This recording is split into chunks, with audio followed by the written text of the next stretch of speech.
Amazing Discoveries presenta Reavivando la Reforma.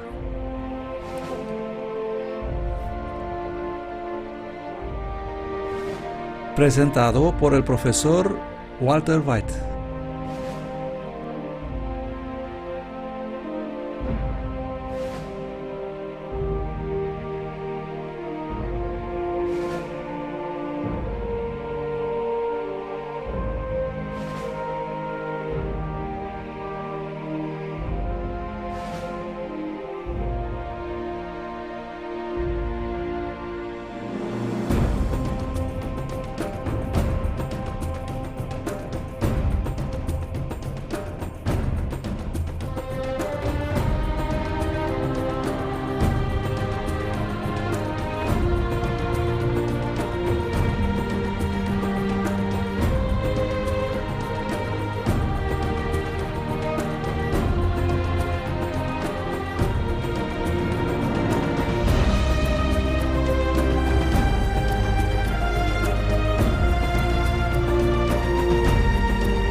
La Biblia es un libro magnífico.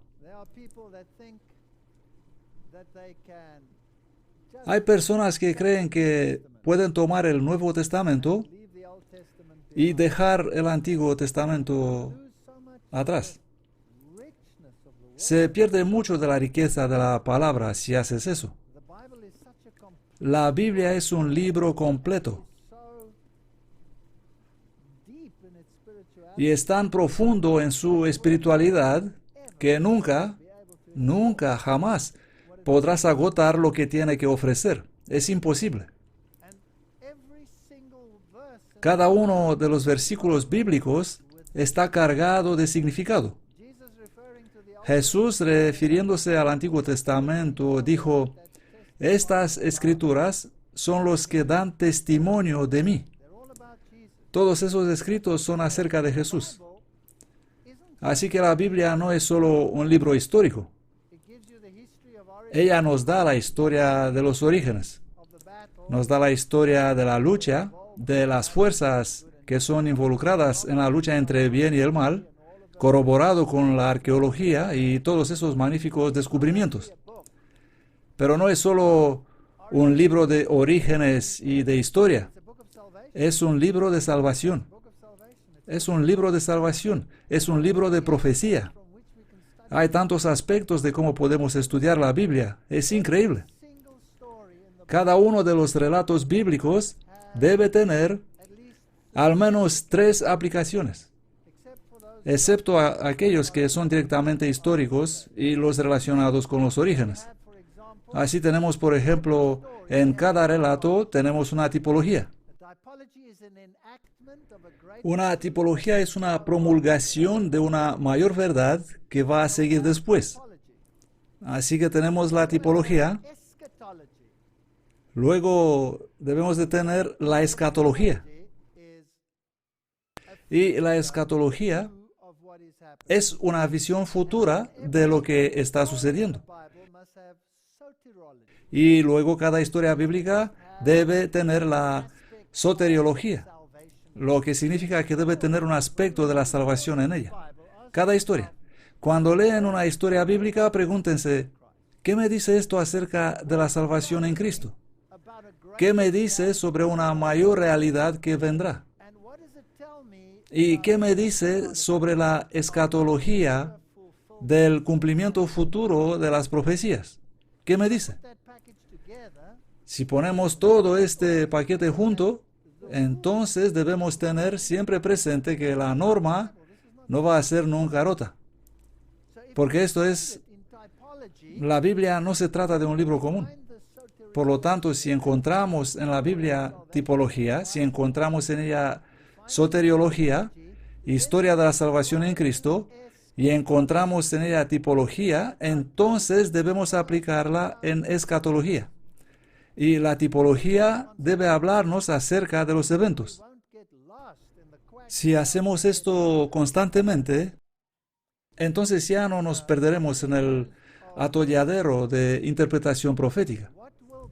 Y uno de los temas de la escatología es lo que va a ser la marca de la bestia.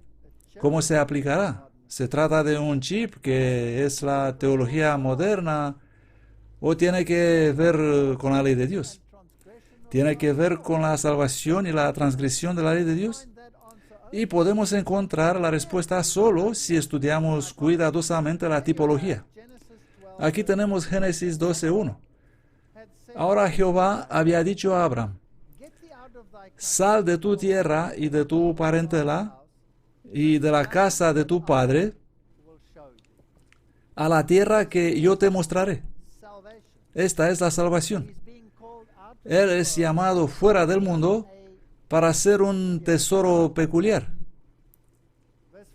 El versículo 5 dice: y tomó Abraham a Sarai, su esposa, y a Lot, hijo de su hermano, y todos sus bienes que habían ganado, y las personas que habían adquirido en Harán, y salieron para ir a tierra de Canaán, y llegaron a tierra de Canaán. A la izquierda aquí pueden ver una exposición en el British Museum de joyas de Ur. Si creen que las mujeres son adornadas estos días, tengo noticias para ustedes. Esas mujeres en Ur lo eran de verdad. Eran hermosísimas. Y Sarai era una exposición de adorno y belleza. Y ella es una novia casada con un tipo. Una historia fascinante. Existe una tipología en cada subtipología, en cada pequeña subhistoria. Es tan increíble que podríamos hablar toda la noche solo sobre esta historia. Pero aquí Abraham es conducido fuera de esta tierra donde la cultura era muy desarrollada. Imagínense si las mujeres caminarían por aquí así adornadas. Ese era oro, no tonterías falsas. Y Dios le llama y le dice: ve a la tierra de Canaán. Y allí va y obedece y escucha la palabra del Señor. Y él sale y se va a Canaán. Y pasó Abraham por aquella tierra hasta el lugar de Siquem, hasta el valle de Moré. Y el cananeo estaba entonces en la tierra. Y apareció Jehová a Abraham, le dijo: a tu simiente daré esta tierra. Aquí hay una promesa escatológica. Y edificó allí un altar a Jehová que le había aparecido. Abraham edificó un altar. Él había salido de su zona de confort, había venido a la tierra de Canaán y estaba rodeado por paganos. Y edificó un altar y mostró el camino a la salvación. La salvación en Cristo mediante el sacrificio del Cordero de Dios que quita los pecados del mundo. Por lo tanto, él testificó a los cananeos sobre su fe. Y edificó allí un altar a Jehová que le había aparecido. Y se pasó de allí a un monte al oriente de Betel, y tendió su tienda, teniendo a Betel al occidente y Ai al oriente. Y edificó allí un altar a Jehová e invocó el nombre de Jehová. Abraham era diferente a todos los demás. Había sido llamado y él estaba testificando. Esta es historia.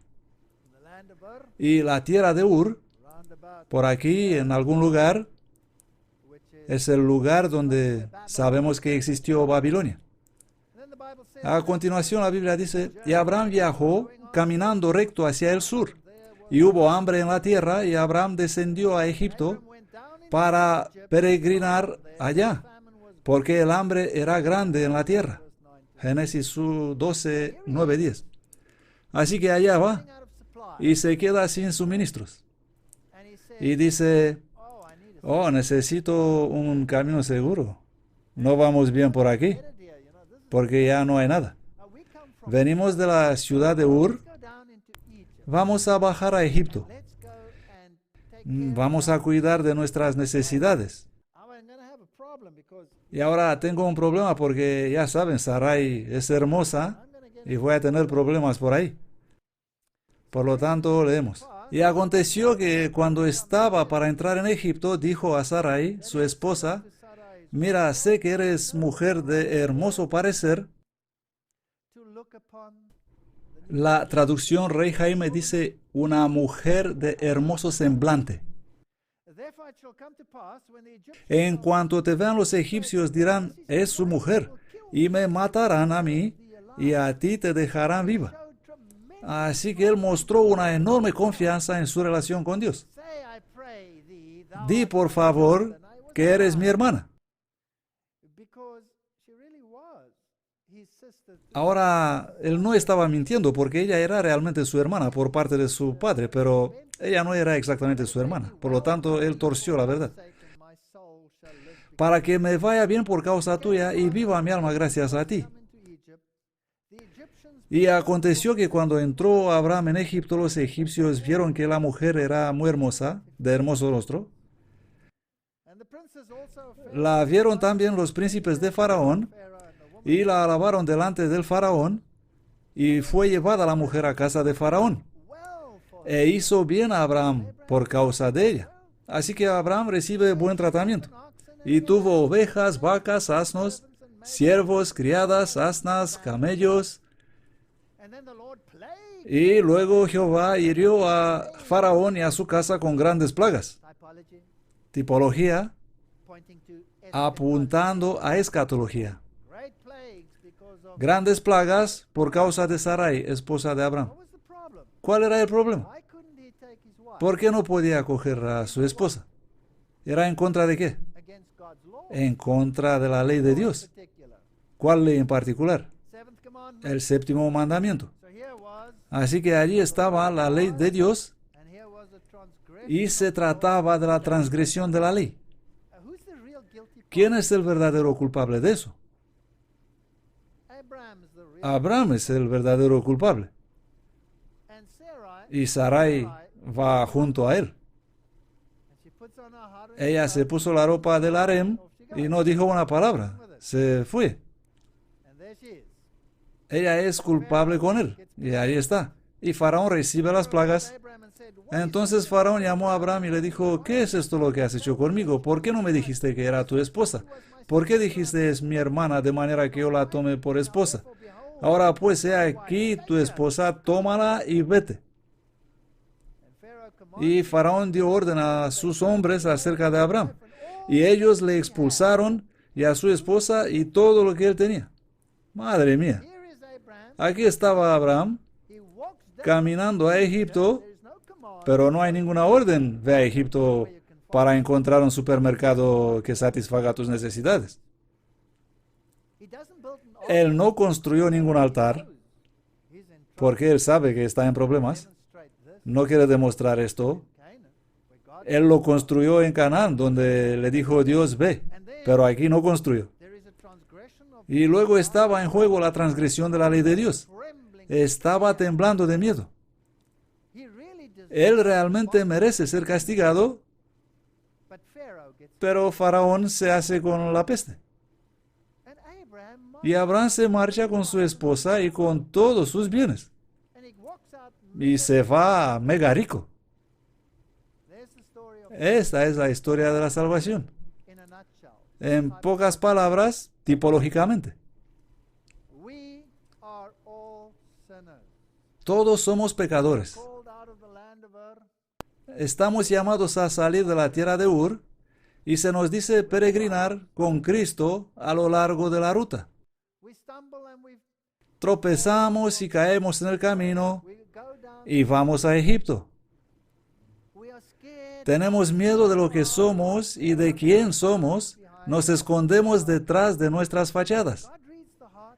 Dios lee el corazón y Él lo sabe. Abraham sabe que esto es transgresión.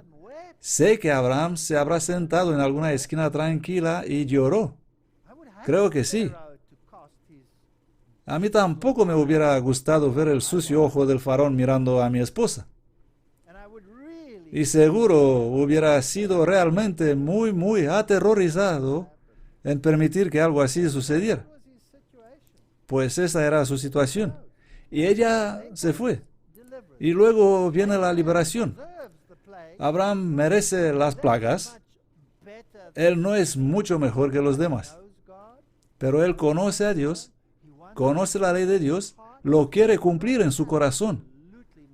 ¿No es esto absolutamente magnífico? Las plagas caen sobre el faraón y Abraham se marcha con grandes riquezas. Así que Jesucristo deja que las plagas caen sobre aquellos que no tienen a Dios en su corazón, desprecian la ley de Dios, sí, pero aquellos que le reconocen recibirán muchas riquezas. Ellos son las perlas del gran precio. Historia maravillosa. Y se fue con todo lo que tenía. Ahora analicemos un poco la historia. Vamos a los periodos de tiempo involucrados. Senusret el tercero es el quinto rey de la 12ª dinastía. Y en este periodo fue un gran momento en la dinastía egipcia. Ahí está su descripción. Su hijo y sucesor fue corregente junto con él y su nombre era Amenemhet III. Por lo tanto, tenemos un gobernador y tenemos un corregente. Senusret III es probablemente el rey atestado del nuevo reino. Él probablemente gobernó el país por un periodo de 37 años como el quinto faraón de Egipto de la 12ª dinastía, desde aproximadamente 1878 hasta 1841 a.C. Y eso encaja en la cronología. Senusret fue su nombre de nacimiento, lo que significa el hombre de la diosa Vrosret. Así que ahí hay una diosa involucrada. Él también es conocido como Senurosret o Senuseret III, o por los griegos como Sesostris el tercero. Así que aquí está este hombre, este es el faraón, hay un corregente, hay una diosa, y aquí está la esfinge de Senusret III, aquí es Amenemhet III, que es su corregente y su hijo. Y esto es lo que escribe. Ahora, como para cada hijo mío que mantendrá esta frontera, que mi majestad hizo, mi majestad ha hecho, él es mi hijo, nació de mi majestad la semejanza de un hijo que es el campeón de su padre, quien mantiene las fronteras de el que le engendró. Ahora, en cuanto a él que se relaje y no lucha por ella, no es mi hijo y no nace de mí. Y su hijo Amenemhet III atendió a esta advertencia y curiosamente Senusret III fue deificado en Nubia como un dios. Esta es historia. Este fue el faraón y si lo miras, él fue bastante afortunado con sus orejas conseguir una mujer como Sarai. Pero de todos modos, había un faraón, había un corregente, había una diosa involucrada, la ley de Dios estuvo implicada, la transgresión de la ley de Dios estaba involucrada, hubo plagas, hubo liberación con gran riqueza, el que debió esconderse se fue con grandes riquezas. Afortunadamente, Abraham aprendió la lección. Él no hizo nada parecido a eso nunca. Génesis 22. Y dijo Abraham de su Sara, su esposa, ella es mi hermana. Él viene a otro rey. Y Abimelech, rey de Gerar, envió y tomó a Sara. Madre mía, lo hizo otra vez. Y dijo Abraham, porque yo pensaba, sin duda, no hay temor de Dios en este lugar, y me matarán por causa de mi esposa. Entonces Abimelech tomó ovejas y bueyes, y siervos, hombres y mujeres, y se los dio a Abraham, y le devolvió a Sara su mujer. No voy a leer toda la historia. Él se dio cuenta que había un problema y su casa se ha visto afectada, y de nuevo se marcha con gran riqueza. Génesis 20:16. Entonces le dijo a Sara: mira, he dado a tu hermano 1000 monedas de plata. De veras esto justifica delante de todos los que están contigo y ante todos. Así fue ella reprendida. Ella fue reprendida también. Abraham y ella fueron reprendidos, pero se marcharon con grandes riquezas. Fueron liberados. Estos imperfectos amantes de Dios, deseando hacer lo que es correcto, demostrando el plan de salvación, siendo débiles y fallando, acaban teniendo grandes riquezas de la liberación. Increíble. La segunda vez. Génesis 26:5 dice: porque obedeció a Abraham mi voz y guardó lo que le he encargado, mis mandamientos, mis estatutos y mis leyes. No me digas. ¿Lo hizo también, sí o no? No, pero debe haber sido en su corazón. ¿Y quién es el juez del corazón? Dios. Romanos 4:3. Porque, ¿qué dice la Escritura? Abraham creyó a Dios y le fue contado por justicia. ¿Creó él absolutamente en la protección de Dios? No. ¿Y nosotros, cuando el tiempo se vuelve complicado, no fallamos igual? ¿Dónde está Dios? Que no tengo eso, yo no tengo eso. ¿No tenemos la misma experiencia? Exactamente lo mismo. Así que miren atentos. Él merece el castigo, pero se marcha con grandes riquezas. Gálatas 3:7. Sabed pues que los que son de la fe, los mismos son los hijos de Abraham. Y la Escritura se cumplió, ¿y qué dice? Abraham creyó a Dios y se le imputó por justicia, y fue llamado el amigo de Dios. Así que Dios toma en cuenta nuestra debilidad. Aquí tenemos una bonita historia tipológica, y no olviden los detalles. Ahora, el tipo puede tener un antitipo, puede tener otro antitipo, y otro antitipo, y otro antitipo. Y un antitipo es siempre superior a un tipo. Así que el cumplimiento de la primera tipología debe ser mayor que la anterior, y nos da más detalles. Así que empecemos con otro faraón. Y este fue el faraón más poderoso de todos los tiempos. Y su nombre fue Tutmosis III. Y es el que dice: ¿quién es el Señor para que yo debiera obedecer a su voz? No conozco al Señor, no le voy a servir. Y está representado en este relieve marchando sobre sus enemigos, recogiendo por el pescuezo de su cabello y pisoteándolos bajo los soldados. El Napoleón de Egipto, el faraón más poderoso de todos los tiempos. El faraón de la 18ª dinastía, que murió en la fecha exacta del Éxodo. Interesante. Y él tenía un corregente, a su hijo Amenhotep II, que casualmente no estaba en Egipto cuando cayeron las plagas sobre Egipto, y por lo tanto él quedó vivo. Pero el primogénito de Faraón murió. Y aquí está su estatua con su relieve. Todo está bien en mi reino, todo está descansando. Cuando en realidad él estaba enfurecido a su regreso y se fue, asesinaron a un montón de gente, enganchó sus cabezas en su barco y salió en el Nilo para que las vean todo el mundo. Estaba furioso porque todos los esclavos habían desaparecido. Su primogénito estaba muerto, y así que él fue el corregente. Ahora la historia se dice: todo está bien en mi reino, todo está descansado. Los egipcios son muy parecidos a los políticos, solo cuentan lo que ellos quieren que sepas. He utilizado este ejemplo antes. Si algo explota en el espacio, se nos dirá: hemos probado con éxito un dispositivo explosivo. Y aquí él está diciendo que todo estaba bien. Y esta es la tumba de Tutmosis III, donde encontraron esta falsa momia, que es una momia de 20 años en lugar de 80 años de edad, porque no pudieron encontrar la verdadera momia por ser enterrada en algún lugar en el fondo del Mar Rojo. Y aquí en su tumba, el sacerdote tirando su vara, que se convirtió en una serpiente. Fascinante historia.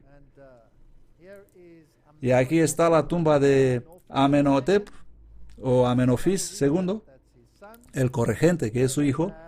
Aquí tenemos el relieve de Isis.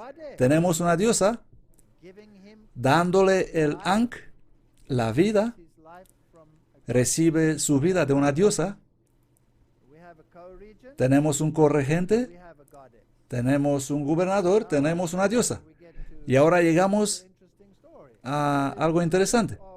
Aquí está el relieve en la tumba, el relieve del libro de los muertos, Amduat. Ahora, este faraón Tutmosis III era sumo sacerdote también. Así que fue un líder religioso político.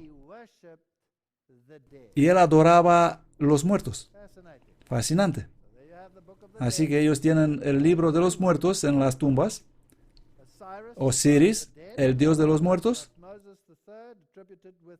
A Tutmosis III se le da el Amduat, la guía de los muertos. Esa es Isis y Horus, el culto de los muertos y todas estas cosas. Así que ahí estaba un panteón de dioses egipcios y este faraón fue muy fascinante. Aquí tenemos a Anubis, el dios de la momificación que recibe a los muertos. Él es básicamente un acrónimo de Osiris, el dios de los muertos. Pero Tutmosis favorecía otra divinidad.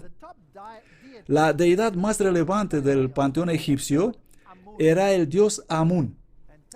Pero Tutmosis tenía como favorito otro dios del panteón llamado Re-Harakti, el dios del sol. Así que lo elevó a la cabeza de los dioses egipcios. Todas las deidades siempre fueron honradas con dos obeliscos. Pero Re-Harakti iba a ser uno y supremo con solo un obelisco. Así que aquí tenemos una historia interesante. Tenemos un faraón, un corregente, ya involucrada a una diosa, y él cambia la religión de Egipto exaltando al dios del sol en la posición de cabeza en lugar de Amun, en la jerarquía de los dioses egipcios. Y aquí está un relieve de Re-Harakti, y él es también el que, como sumo sacerdote, echó la vara que se convirtió en una serpiente. Aquí hay un relieve donde está dedicando, Tutmosis III está dedicando un templo a esta nueva deidad suprema, Re-Harakti, el dios del sol. Interesante, Tutmosis III fue más tarde adorado y deificado como la encarnación de Re-Harakti. Por lo tanto, el anterior faraón, Senusret, fue también divinizado y este otro es divinizado. Así que es un rey dios. Él cambia la religión, eleva al dios del sol en la posición dominante. ¿Y cuál es el objeto de esta batalla? Después entraron Moisés y Aarón ante Faraón y le dijeron: esto dice Jehová, el Dios de Israel: deja ir a mi pueblo a celebrar mi fiesta en el desierto. Y Faraón respondió: ¿quién es Jehová para que yo oiga su voz y deje ir a Israel? No conozco a Jehová, ni tampoco dejaré ir a Israel. Éxodo 5:1-2. Y el rey de Egipto le dijo: ¿por qué vosotros, Moisés y Aarón, apartáis al pueblo de sus trabajos? Idos a vuestros cargos. Y dijo Faraón: mirad que el pueblo del país es numeroso y vosotros les hacéis cesar. Y la palabra es la palabra Shabbat, de sus encargos. Éxodo 5:4-5.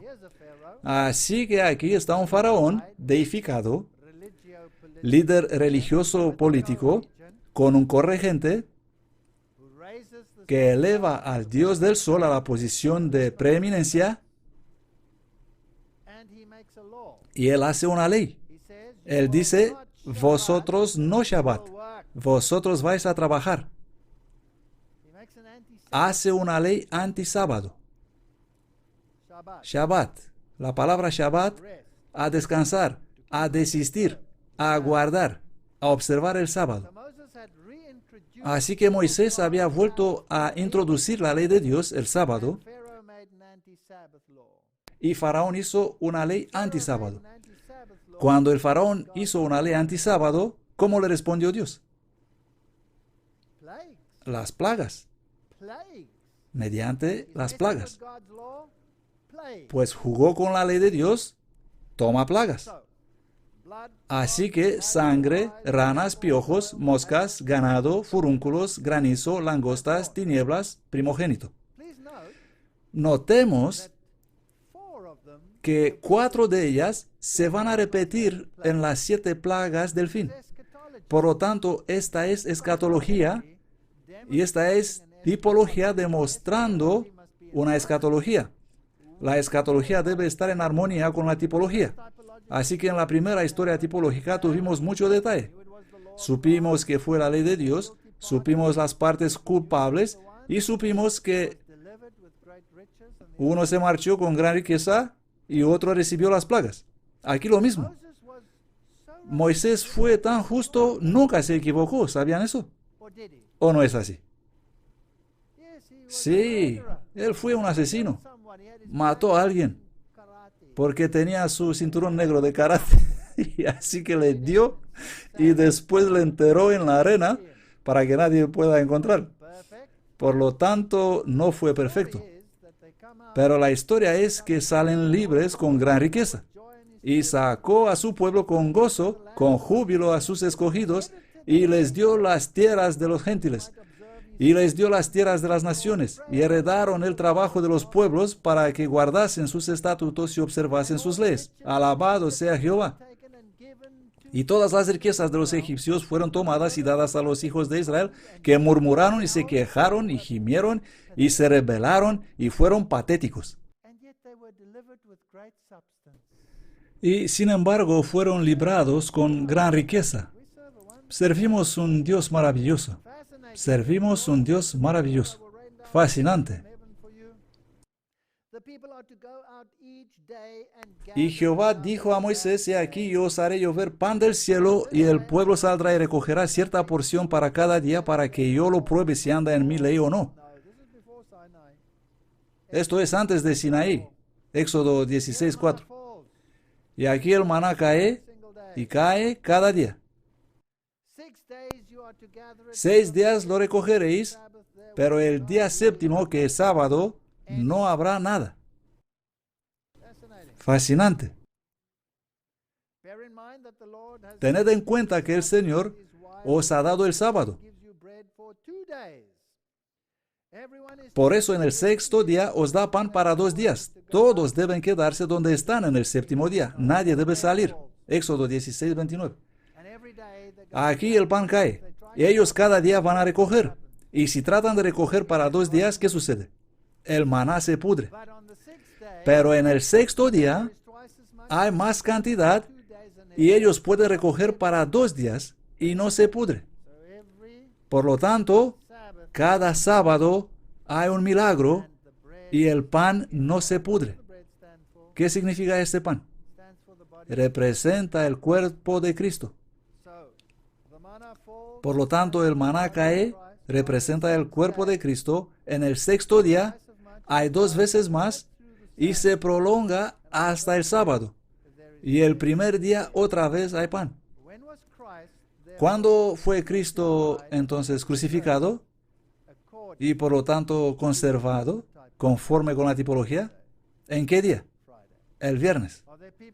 Hay personas que sostienen que hubo una crucifixión el miércoles porque tenía que estar 3 días y 3 noches en la tumba, ¿sí o no?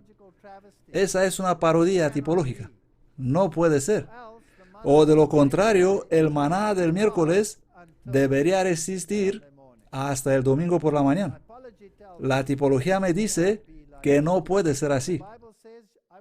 La Biblia dice, no voy a permitir que mi santo vea corrupción. Jesús no tuvo la corrupción. Él no se descompuso. ¿Por qué no? Todo científico le dirá que incluso un día o una noche no es suficiente para prevenir la descomposición. En el minuto que mueres, el segundo minuto entras en descomposición. Pero aquí fue un milagro. El maná fue milagrosamente mantenido a no descomponerse. Y por lo tanto, Cristo fue mantenido por milagro a no descomponerse, al igual que el maná. Y aquí van. ¿Y cuál era el asunto? La cuestión era la ley de Dios. Fueron librados, se les dio el plan de salvación en tipo. Así que aquí tenemos soteriología. Jesucristo y su salvación y el maná. Tenemos la transgresión de la ley de Dios y en particular una ley antisábado. 6 días lo recogeréis, pero el día séptimo, que es sábado, no habrá nada. Éxodo 16:26. Esta es salvación en Cristo en la tipología. Bien, la segunda tipología, ¿tenemos algo más de detalle? Una vez más, tenemos la ley específica, una ley muy particular. La ley del sábado está en juego. Las plagas caen sobre el faraón, hay un corregente, una diosa, hay un cambio de religión y el faraón es una figura religioso-política. Fascinante, ¿no es así? Ahora vamos un poco más adelante. El arca del pacto en el templo de Dagón. Ahí está el sacerdote de Dagón. Tiene la mitra pez en la cabeza. Y los filisteos toman este arca y lo ponen en su templo. 1 Samuel 4:6. Y cuando los filisteos oyeron la voz de júbilo, dijeron, ¿qué voz de gran júbilo es esta en el campamento de los hebreos? Y supieron que el arca de Jehová había venido al campamento. Y los filisteos tuvieron miedo porque decían, Dios ha venido al campamento. Por lo tanto, tienen miedo de este arca de Dios. Y exclamaron, ¡ay de nosotros! Pues nunca había sucedido tal cosa. ¡Ay de nosotros! ¿Quién nos librará de la mano de esos dioses poderosos? Estos son los dioses que castigaron a los egipcios con todas las plagas en el desierto. Sed fuertes y sed hombres filisteos para no llegar a servir a los hebreos. Y los filisteos pelearon e Israel fue vencido. ¿Por qué fue Israel vencido? Ellos fueron y cogieron el arca porque estaban siendo golpeados por los filisteos y gritaron con gran voz, ahora el arca está aquí, vamos a vencer. Ellos confiaron en el arca para ser librados y fueron aplastados miserablemente. No confíes en idolatría, confía en Dios, no hay cosa que te salvará. Y los filisteos pelearon e Israel fue batido y huyeron cada hombre a su tienda. Y hubo grande matanza, pues cayeron de Israel 30,000 hombres de infantería. No confíes en cosas. No confíes en religión falsa para librarte. Y el arca de Dios fue tomada, y muertos los 2 hijos de Elí, Ofni y Finés. Triste historia. Cuando los filisteos tomaron el arca de Dios, lo trajeron a la casa de Dagón, y la pusieron junto a Dagón. Ellos tomaron el arca de Dios. ¿Qué representa el arca de Dios? La ley.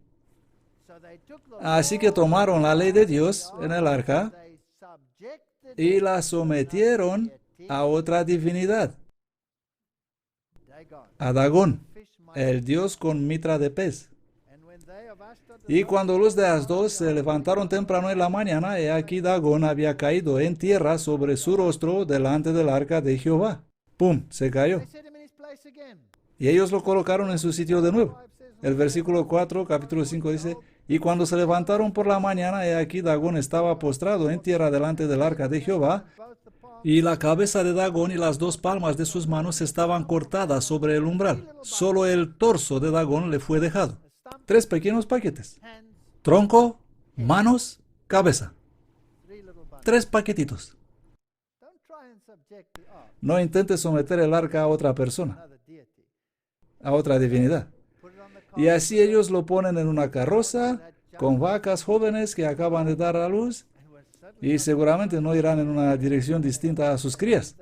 Y ellos dijeron, así lo vamos a saber. Y se fueron corriendo todo el camino de vuelta. Y la mano del Señor cayó pesadamente sobre los de Asdod, y los destrozó, y los hirió con tumores, plagas, a Asdod y su territorio. Y los filisteos llamaron a los sacerdotes y adivinos diciendo, ¿qué haremos con el arca del Señor? Decidnos cómo debemos enviarla a su lugar. Así que dijeron, si enviáis el arca de Dios de Israel, no la enviáis vacía, sino por todos los medios volver con ella una ofrenda por transgresión. Entonces seréis sanados y conoceréis por qué no se apartó su mano de vosotros. Haced pues las formas de vuestros hemorroides y las imágenes de las ratas que asolan la tierra y dad gloria a Dios de Israel. Tal vez aliviará su mano de sobre vosotros y vuestros dioses y vuestra tierra. ¿Por qué endurecéis vuestros corazones como los egipcios y Faraón endureciendo su corazón? ¿Comprenden el vínculo? Cuando hacía maravillas entre ellos, no lo dejaron ir y se fueron. Tipología, la ley de Dios tomada, sometida a otra deidad, plagas. ¿Qué deidad? Dagón.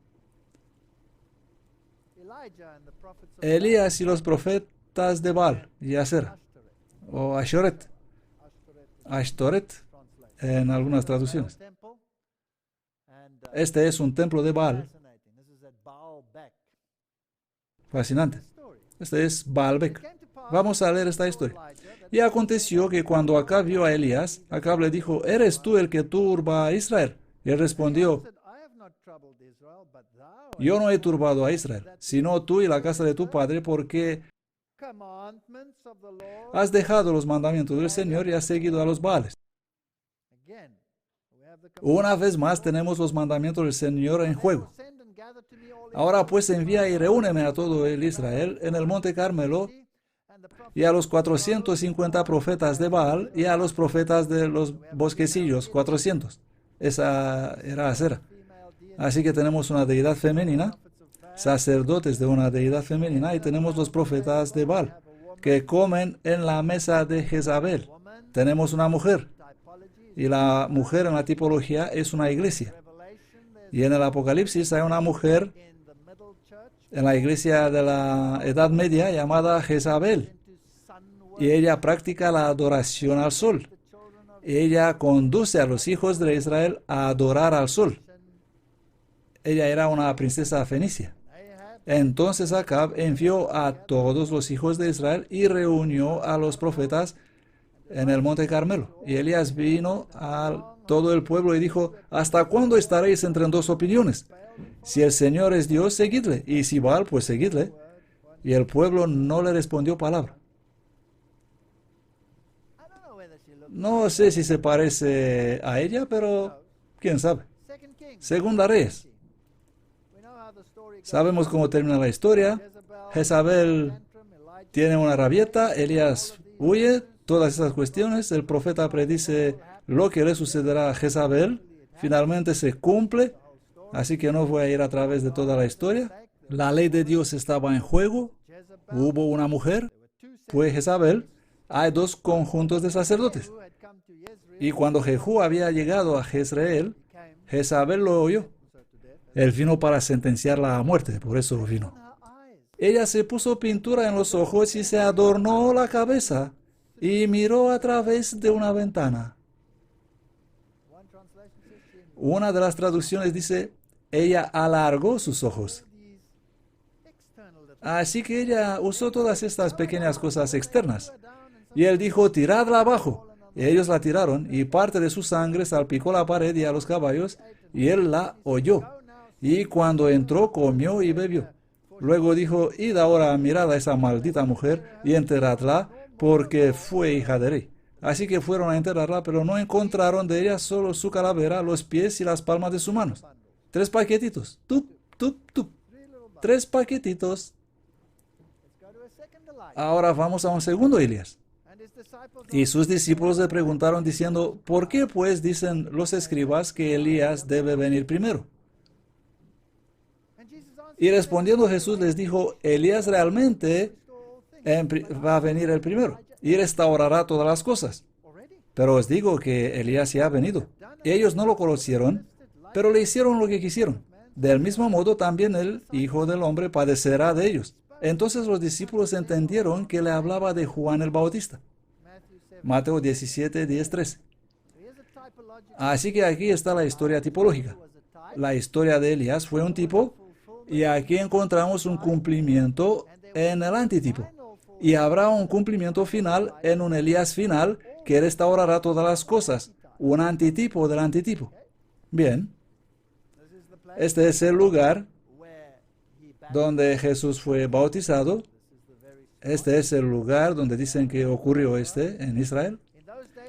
En aquellos días vino Juan el Bautista predicando en el desierto de Judea diciendo, arrepentíos porque el reino de los cielos está cerca. Su mensaje es, estamos viviendo en el tiempo del juicio, arrepentíos. Pues este es aquel de quien habló el profeta Isaías cuando dijo, la voz del que clama en el desierto, preparad el camino del Señor, enderezad sus sendas. Y el mismo Juan tenía su vestido de pelo de camello y tenía un cinto de cuero alrededor de sus lomos y su comida era algarrobas y miel silvestre. Luego vinieron a él Jerusalén y toda Judea y toda la región alrededor de Jordania y eran bautizados por él en Jordán confesando sus pecados. Pero cuando vio a muchos de los fariseos y de los saduceos viniendo a su bautismo, les dijo, oh generación de víboras, ¿quién os enseñó a huir de la ira venidera? Dad pues frutos dignos de arrepentimiento. Y no penséis decir dentro de vosotros mismos, a Abraham tenemos por padre. No tenemos salvación por linaje. No somos salvos porque pertenecemos a una iglesia particular, o un grupo particular, o lo que sea, o porque tenemos el arca con nosotros. Porque os digo que Dios puede levantar hijos a Abraham de estas piedras. Y luego castiga a Herodes, porque tomó como esposa la esposa de su hermano. ¿Hay una transgresión de la ley aquí? Sí. El segundo Elías, y hay una transgresión de la ley. Porque Herodes había aprendido a Juan y le había encadenado y metido en la cárcel por causa de Herodías, esposa de Felipe, su hermano. La Biblia ni siquiera la reconoce como esposa de Herodes. Así que ahora tenemos una historia interesante. Tenemos una mujer, tenemos un gobernante, Herodes, porque Juan le había dicho, la ley te prohíbe tenerla. Estás rompiendo la ley de Dios. Tenemos la ley de Dios en juego otra vez. Y cuando quiso darle muerte, él temía a la multitud porque le consideraban como un profeta. Así que hubo un pequeño complot. Pero cuando se celebró el cumpleaños de Herodes, la hija de Herodías, esa era Salomé, bailó delante de ellos y agradó a Herodes. Tenemos una mujer, tenemos una hija, tenemos un rey. Por lo cual él le prometió con juramento darle todo lo que pidiese. Y ella, instruida primero por su madre, así que la madre instruye a la hija. Ella baila delante del rey. ¿Quién baila? ¿La madre o la hija? La hija. Dame aquí en un plato la cabeza de Juan el Bautista. Aquí es el relieve de Salomé bailando ante el rey Herodes. Este es el lugar, Mukavir, donde Juan el Bautista fue decapitado. Esta era una de las fortalezas. Este es el lugar exacto donde esto ocurrió. Este es el lugar donde vivía Herodes. Y aquí es donde Juan el Bautista fue encerrado. Bien, hemos tenido una serie de historias tipológicas. Cada una de ellas tiene ciertas características. Pasemos ahora a ese poder. El poder del cuerno pequeño. Pensará en cambiar los tiempos y la ley. Daniel 7:25. Pues básicamente dice, ¿quién es Jehová para que yo oiga su voz?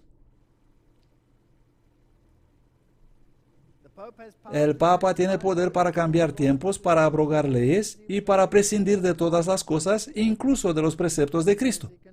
Así dice que puede hacer en sus propios escritos. La voluntad del Papa significa la razón. Él puede exaltarse por encima de la ley y hacer de malo bueno, corrigiendo y modificando las leyes, dice el Papa Nicolás. La Biblia llama a esta mujer Misterio Babilonia la Grande. Aquí hay un relieve de Babilonia. Y aquí hay una joven sosteniendo una copa en su mano. Y si pensabas que la minifalda es un invento moderno, tengo noticias para ti. No hay nada nuevo bajo el sol. Y aquí estaban los sacerdotes de Baal y Dagón. Y ellos llevaban una mitra sobre su cabeza. Aquí están los sacerdotes. Y así era la mitra de los sacerdotes de Dagón. Y aquí está la mitra de este sacerdote.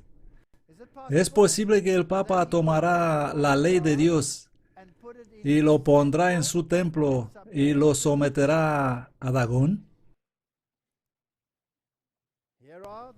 Aquí están los sumos sacerdotes de Baal, los sacerdotes de Dagón con su agua sagrada que salpican.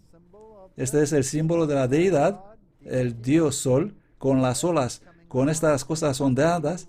Estas formas de olas onduladas, curvas, representa el aspecto femenino de la divinidad.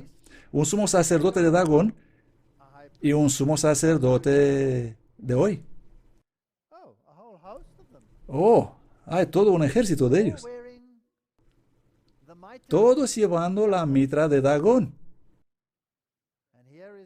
Y aquí está el templo, el gran santuario. Apocalipsis 17:5.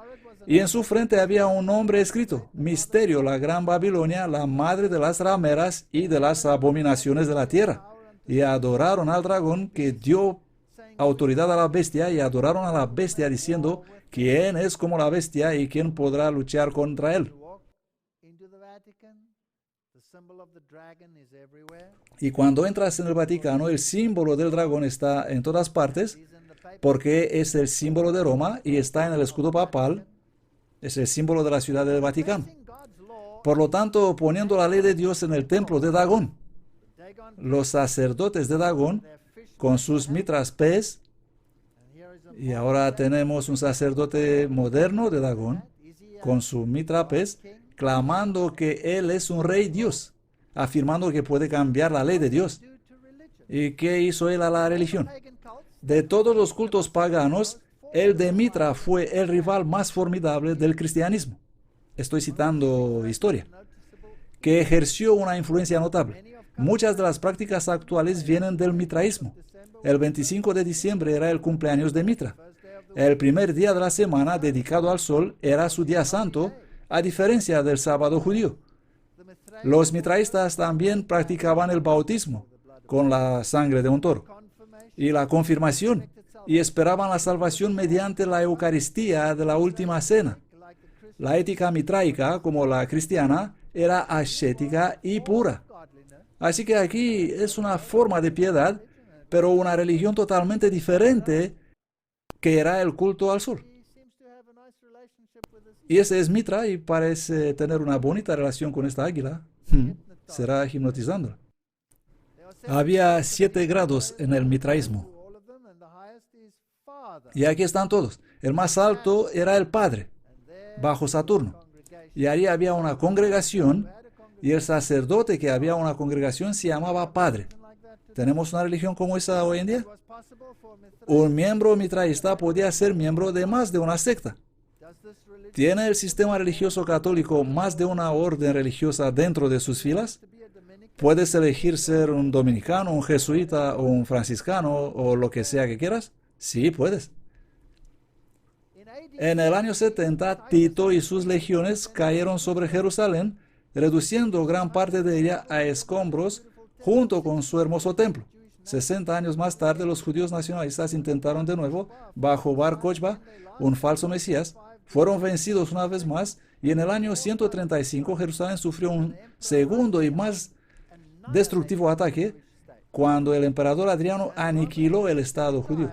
Y los romanos estaban hartos y cansados de todas estas guerras judías. Esta es historia. Y todas estas citas. En el segundo siglo, los romanos cambiaron su calendario semanal. Noten, en el segundo siglo, los romanos cambiaron su calendario semanal. el tradicional dios sol Apolo no era el principal dios. Júpiter era el dios supremo. Y así el segundo día fue dedicado al sol. Pero ahora, debido al mitraísmo, el dios sol se había vuelto más importante y la semana fue revisada y cambiada para hacer del domingo el primer día de la semana, llamándolo 10 solis, día del sol. Así entrando en existencia el domingo. Las guerras de los judíos entre los años 66 y 70 y la segunda revuelta judía entre 132 y 135 causó un tremendo antisemitismo en Roma, y en el año 135 el emperador Adriano prohibió el culto judío y la observancia del sábado.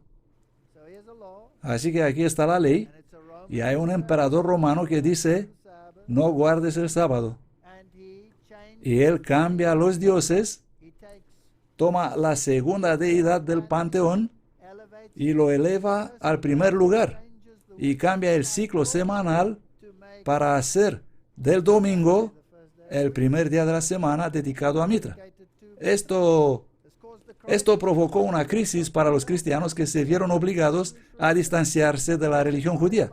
El precedente establecido por el cambio del calendario romano permitió a los cristianos seguir el ejemplo y cambiar su culto del séptimo al primer día de la semana, extendiendo así su domingo pascual anual a una celebración pascual semanal. Si desean verificar, aquí está la enciclopedia británica. La guerra judía de 66-70 despertó un tremendo antisemitismo, y luego habla del emperador Adriano, y al fin de la guerra, en que muchos romanos perecieron, un furioso emperador Adriano emitió un decreto para prohibir el culto judío y en particular la observancia del sábado. Aquí vino la crisis. Esta fue la primera ley antisábado que la iglesia tuvo que afrontar. En ese momento los creyentes en general seguían observando el séptimo día en conformidad con uno de los 10 mandamientos. En lugar de soportar la prueba, sin embargo, el Papa, tal vez con el apoyo de la mayoría de las congregaciones romanas, tomó una medida radical. Él cambió, ¿qué hizo? Cambió el día de adoración de los cristianos a domingo y extendió la celebración de la Pascua a una observancia semanal. Si los paganos romanos pudieron cambiar el día del sol de la segunda a la primera posición, entonces los cristianos romanos pueden mover el día del Señor del séptimo al primero. Así que cambiaron el día de adoración. La irrevocable decisión de introducir la observancia regular de domingo se hizo en el tiempo cuando Telesforus, 125-136, dirigió la iglesia de Roma. Él murió un año después del edicto de Adriano. Su sucesor fue Hignius, 136-140. El nuevo día del culto fue firmemente implantado en el tiempo de Pío I, 140-155. Así que cambiaron algo. Es interesante lo que Justino Mártir escribió al emperador. Él era cristiano y contemporáneo de Pío. Él escribe, pensando en la observancia del domingo al emperador Antonius Pius. El domingo, 10 solis, es el día en el que todos tenemos nuestra asamblea común, porque es el primer día en que Dios, habiendo obrando un camino en la oscuridad y la materia, hizo el mundo. Y Jesucristo, nuestro Salvador, en el mismo día se levantó de entre los muertos. Ahora, esto es interesante. El mitraísmo, Enciclopedia Británica, Justino Mártir y otros como él encontraron una buena relación en el terreno común entre el cristianismo y el mitraísmo, el culto del sol invictus, el sol inconquistable. La Pascua es una celebración del Pasch. El Pasch que tuvo lugar, y la fiesta del Pasch y todo lo que se refiere a ella. ¿Y cómo es posible que siempre tenía que caer el domingo? Un ejemplo temprano fue la demanda del Papa Víctor I que todos debemos celebrar la Pascua el domingo. Él fue más allá. Él excomunicó a los cristianos de la provincia romana de Asia que siguieron observando la Pascua el día de 14 Nisan, la fecha para la Pascua judía. Así que 14 Nisan tenía lugar cuando la luna determinaba que el mes se ha iniciado y por lo tanto podía caer en cualquier día de la semana. Recordemos que los saduceos dijeron, no, siempre tiene que caer después de un sábado normal. así que ha de ser siempre en un domingo. Pero los fariseos lo guardaban en cualquier día, dependiendo de cuándo caía. Aquí este hombre lo prohibió. Los cristianos insistían en el seguimiento de un calendario que Dios mismo había establecido más de 1500 años antes, Éxodo 12:2. De hecho, fueron destacando la crucifixión antes que la resurrección. Por esta razón se les llamaba irónicamente cuartodecimanos, los del 14, de la palabra latina decimocuarto, debido a que ellos guardaban la Pascua el 14 de Nisan y no necesariamente el domingo. Así que los romanos estaban guardando una ley de los saduceos. Si quieren comprobar eso, el domingo Pentecostés de los saduceos, la mayoría de los judíos y los cristianos siguieron la teología de los fariseos calculando esta fecha de acuerdo con el calendario lunar hebreo. Cada año, 14 de Nisan y 15 de Nisan caían en un día distinto de la semana. Algunos judíos, sin embargo, eran partidarios de la posición de los eseninos y los saduceos, y siempre lo celebraban el domingo. Los teólogos en Nicea también aplicaron normas antisemitas, con el fin de evitar que el festival coincida ya sea con la Pascua judía o con las celebraciones de los así llamados cuartodecimanos. Fueron dadas disposiciones especiales que en caso de que la luna llena caiga en realidad en un domingo, aplazar la celebración de la Pascua hasta el próximo domingo. Ahora, ¿no es fascinante que el Papa Juan Pablo II hizo lo mismo?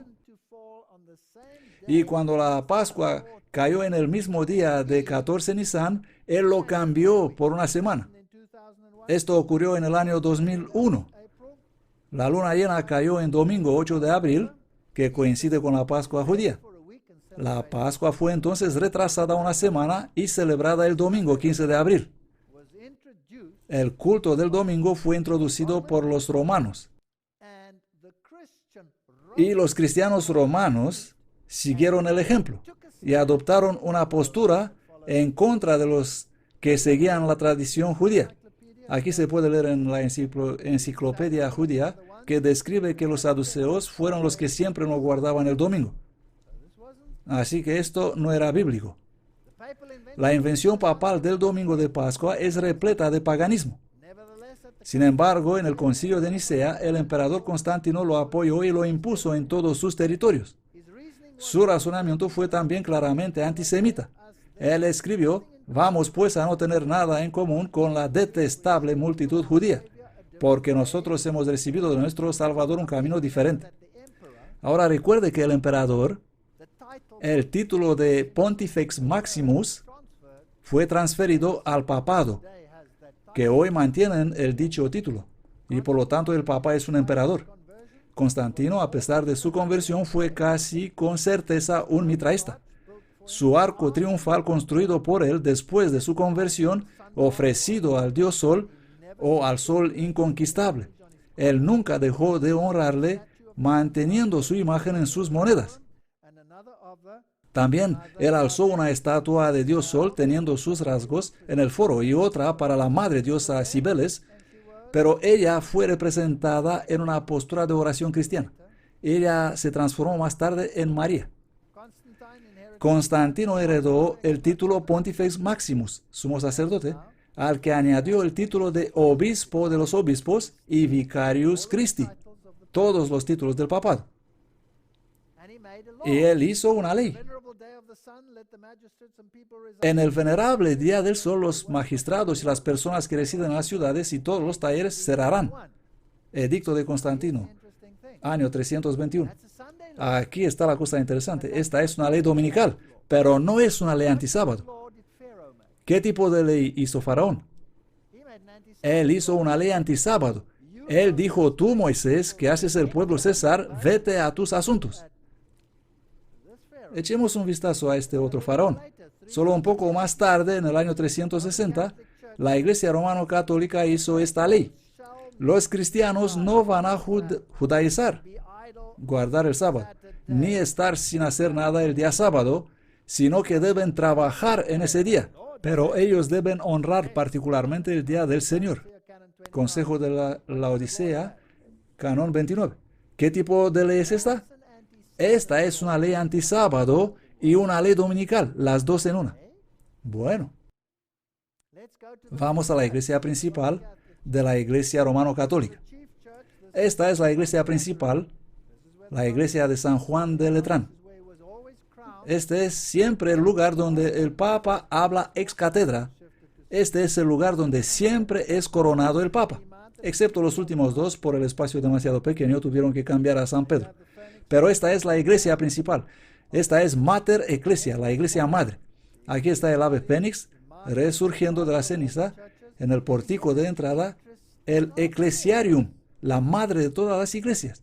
Y aquí hay un interesante obelisco, estando junto a la iglesia madre. Ahora vamos a ver de dónde proviene. Su ubicación es la Piazza San Giovanni in Laterano, la iglesia lateranense. ¿Quién hizo el obelisco? El faraón Tutmosis III. Altura y peso. Las inscripciones declaran que a pesar de empezarse a construir durante el reinado de Tutmosis III, ¿quién fue él? El faraón del Éxodo. El obelisco permaneció en los talleres de los artesanos durante 35 años y finalmente fue erigido por su nieto Tutmosis IV, el primer obelisco único que fue jamás erigido en el templo de Karnak. ¿Cambió este faraón su religión? No, él no cambió su religión, pero cambió el panteón, el orden, y puso al dios Sol, Re Harakti, primero. ¿Hicieron los romanos algo similar? ¿Tomaron ellos una deidad y lo pusieron en el primer lugar? Sí, Mitra. Lo pusieron en el lugar de Júpiter. Ahí estaba. Ellos cambiaron el orden.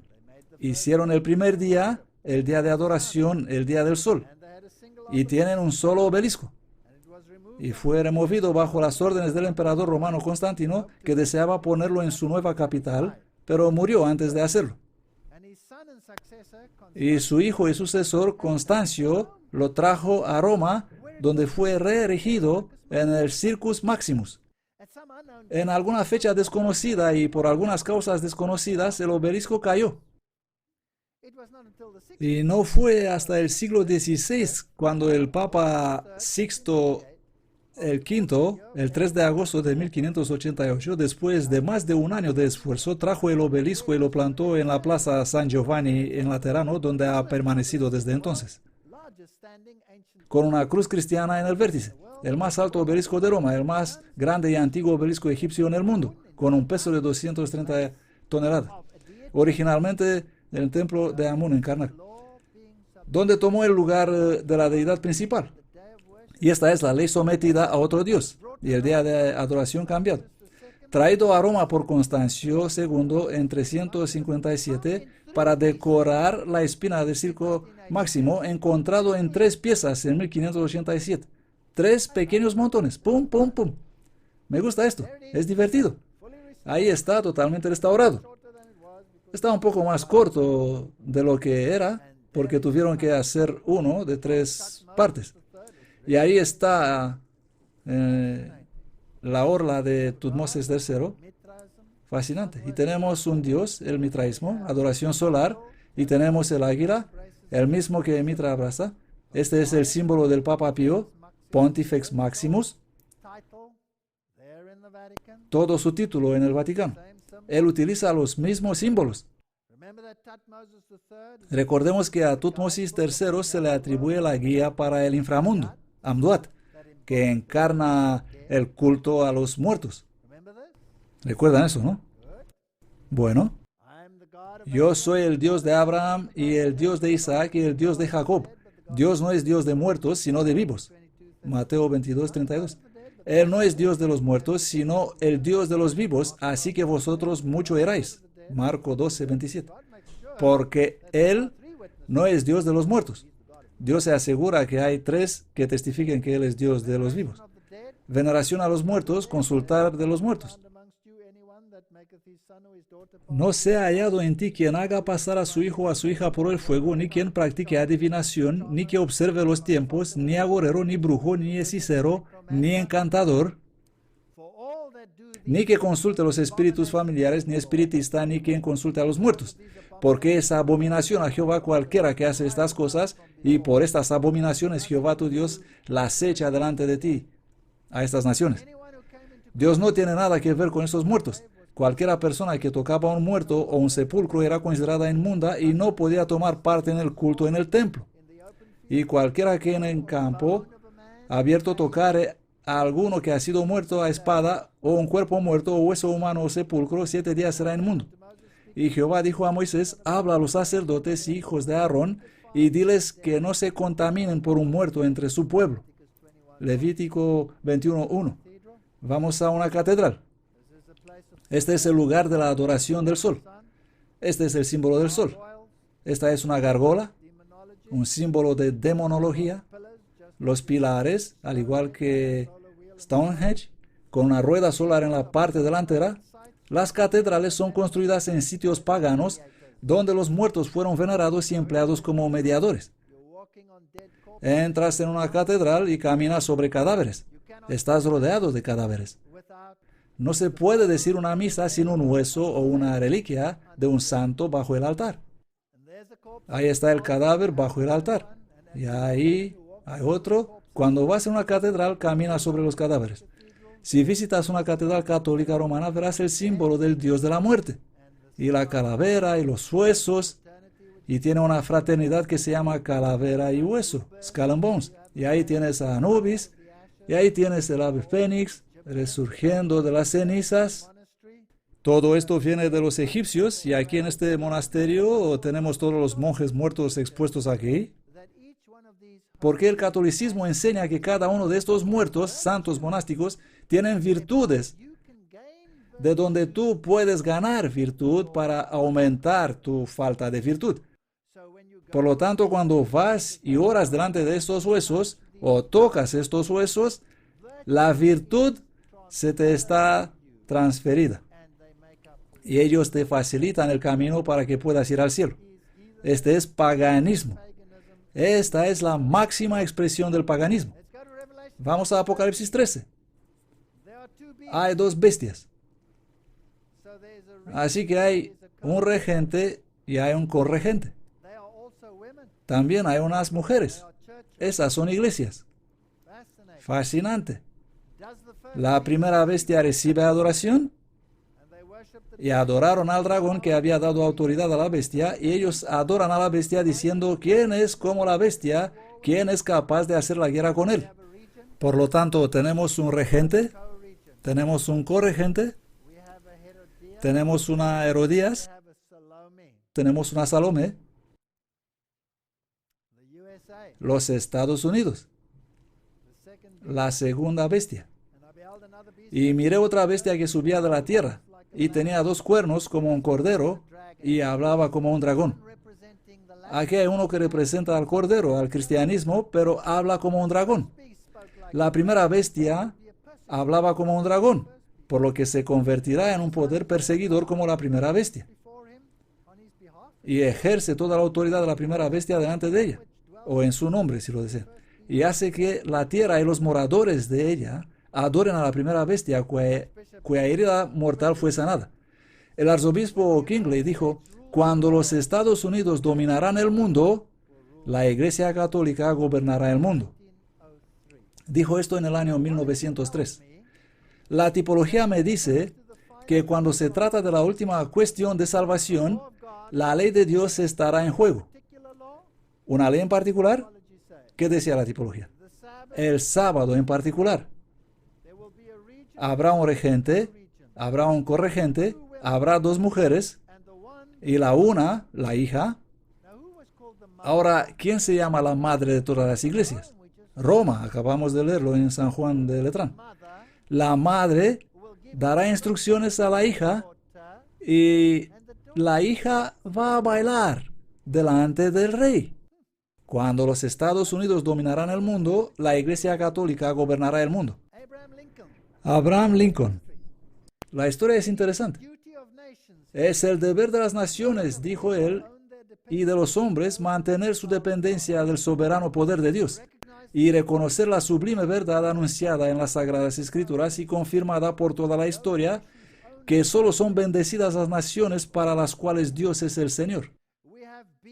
Hemos sido beneficiarios de las más selectas bendiciones del cielo. Hemos sido guardados estos muchos años en paz y prosperidad. Hemos crecido en número, riqueza y poder como ninguna otra nación ha crecido.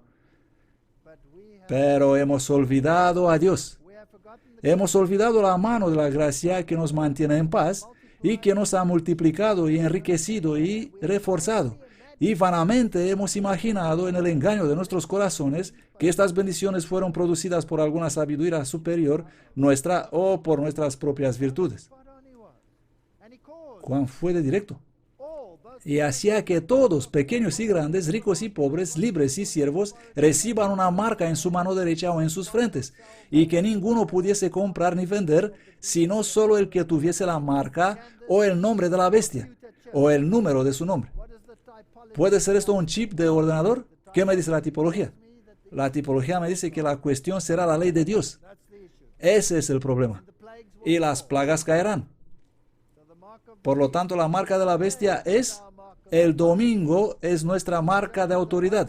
La iglesia está por encima de la Biblia y esa transferencia del sábado es prueba de ello. Catholic Record, 1 de septiembre de 1923. Así que aquí hay una marca de poder eclesiástico. La Iglesia Católica ha cambiado la adoración a Dios. Ella ha sometido la ley de Dios al dios Dagón. Cambió el día de adoración, puso una nueva deidad en el primer lugar y ha cambiado el orden de las deidades como hizo Tutmosis. Igual hizo Roma. Los cristianos no van a judaizar. Esta es su ley, una ley antisábado. Ni estar sin hacer nada el día sábado, sino que deben trabajar en este día, pero ellos deben honrar particularmente el día del Señor.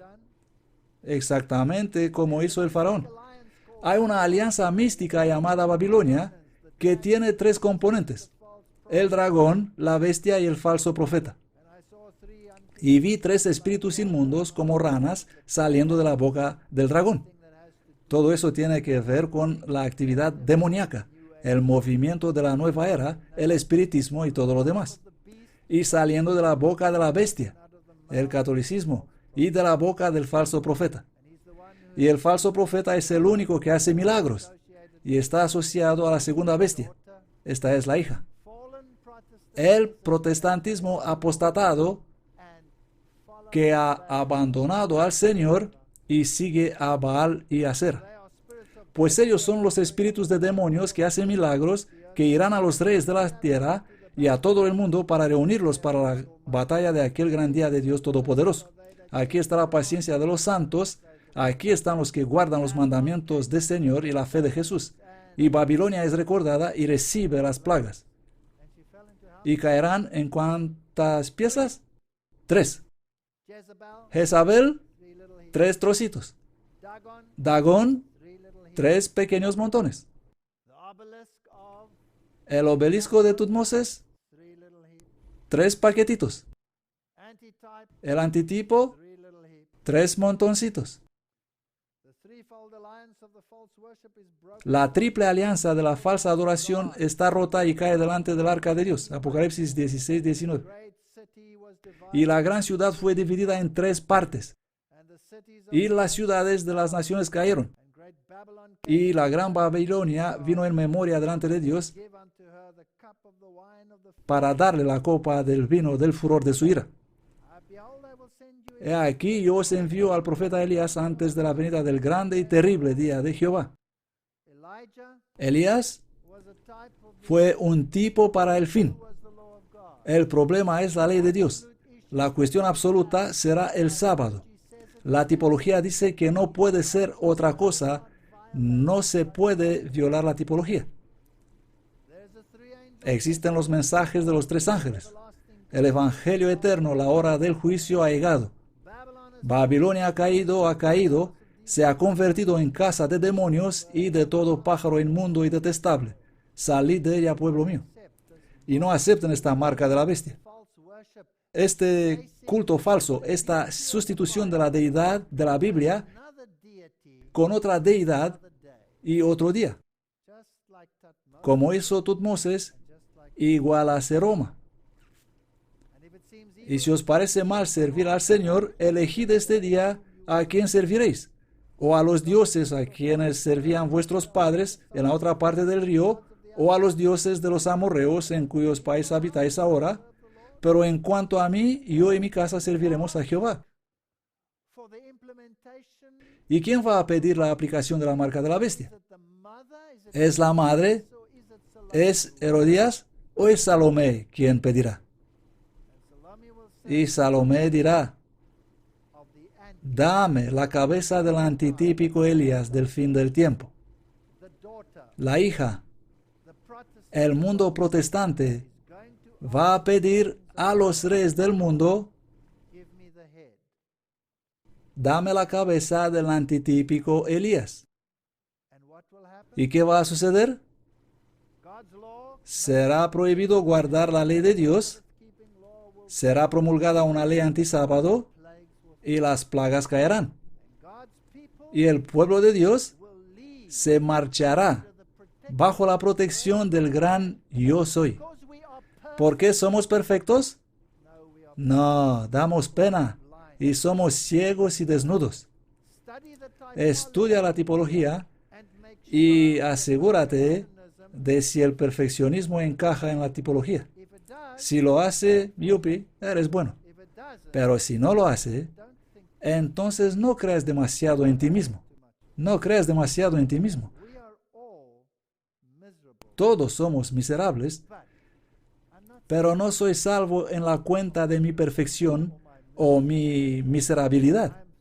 Soy salvo porque tengo la ley en mi corazón y quiero hacer lo que es correcto. Tropiezo y me atasco, le doy mi más preciosa novia a Faraón, y Dios ve la angustia en nuestras vidas y dice: ven, yo te libraré y yo te daré todas las riquezas y vas a caminar por las calles de oro y tendrás la vida eterna y saldrás con todo, aunque no tuviste nada. ¿No es increíble eso? Qué hermosa tipología tenemos en la Biblia. Y no dejes a nadie quitarte la escatología. El cumplimiento escatológico de la profecía tiene que ser de acuerdo con la tipología. El problema final va a ser la ley de Dios. La cuestión final será el sábado del Señor.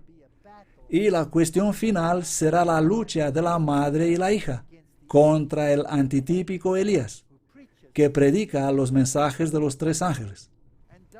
Y no tengan miedo, y no sean agitados por cualquier viento de doctrina. Estén firmes. Esto va hacia el reino eterno. Y después de estas cosas vi otro ángel que descendía del cielo con gran poder, y la tierra fue alumbrada de su gloria, y clamaba poderosamente con una voz fuerte diciendo: Babilonia la grande ha caído, y se convirtió en morada de demonios y todo espíritu horrible y jaula de todo ave inmundo y aborrecible. Todas las naciones han bebido del vino de la ira de su fornicación. Tenemos que llevar un mensaje. Faraón dijo: he aquí el pueblo de la tierra son ahora muchos, y vosotros les hacéis cesar de sus cargos, les hacéis guardar el sábado. Ven, mi pueblo, entra en tus habitaciones y cierra las puertas tras ti, escóndete como por un instante hasta que pase la indignación, porque he aquí que Jehová sale de su lugar para castigar a los habitantes de la tierra por su iniquidad. La tierra también revelará la sangre y no encubrirá más a los asesinados en ella. Isaías 26. No sean preocupados por las profecías sobre el rapto antes de los eventos. Cuando observas la tipología, los israelitas estaban ahí, y aquí el pueblo de Dios está ahí. Mientras que toda esta confusión se lleva a cabo, estamos aquí. No te sobrevendrá mal ni plaga tocará tu morada. Hubo 10 plagas. Las primeras 3 afectaron a los egipcios y a los israelitas. Las últimas 7 solo a los egipcios. Afortunadamente, al final solo hay 7 plagas. No vamos a ser afectados. Si permanecemos fieles a Dios, no se acercará ni de tu casa o de tu morada. Miles caerán a tu lado, decenas de miles a tu mano derecha. Las plagas harán desastres. Y vi otra señal en el cielo grande y admirable, 7 ángeles que tenían las 7 plagas postreras, porque en ellas es consumada la ira de Dios. caen las plagas. Realmente yo merezco las plagas, soy un individuo miserable. Pero por la gracia de Dios, las plagas caerán en Egipto. Y yo me marcharé con el mayor premio que alguien puede ganar: la tierra, el mar, las fuentes, los ríos, el sol, el trono de la bestia, el Éufrates, el aire, el terremoto, el granizo. Esta es la última plaga. Miren aquí, Apocalipsis 16, 17. Y el séptimo ángel, esta es la última plaga, derramó su copa en el aire, y salió una gran voz del templo del cielo desde el trono diciendo: ya está hecho. ¿Qué fue? Fue el terremoto y el granizo. Vamos a Apocalipsis 11, 19, el texto paralelo. Y el templo de Dios fue abierto en el cielo, y se vio en su templo el arca de su testimonio, y hubo relámpagos, voces y truenos, y un terremoto y grande granizo. ¿Qué plaga es? La última plaga. ¿Y cuál es el problema de los eventos finales?